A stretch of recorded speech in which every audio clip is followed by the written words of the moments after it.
અને આજે પાલડીને વિદાય લેવાનો દિવસ છે. બધાને મોગા ઉતરી ગયા છે તો દાંત કાઢો તો રાખ. ગામની હવે ઓરિજિનલ મજા હવે આવશે. ગામમાં એક મકાન છે એમાં હજી પાવર નથી આવ્યો. 1947 ના દેખાતા છે ત્યારે થેલાની પેકિંગ થઈ ગઈ છે. ચાલો બાય બાય. Bye by.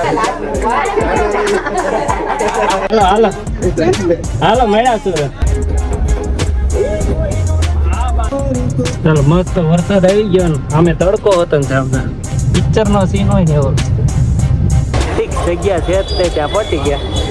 ભાઈ નો ઉજમ ચડ્યો ઉભો થઈ ગયો ખાતા ખાતા. ચાલો લ્યો તો ફનલ કેસ ઘરના ઘરમાં નહીં ગમે 4-5 દી. હું વ્લોગ ઉતારતો હતો ને ત્યાં ભાઈ અહીંયા બેહીને પીપી કરી ગયો. પણ ઘરે આવતો હતો ને મને એક વિચાર આવ્યો कि चलो इतनी बड़ी सुख सुविधा में આપણે જઈએ ગામડે. इसका कंप्लीट वीडियो आप हमारी YouTube चैनल पर जाकर जरूर देखें.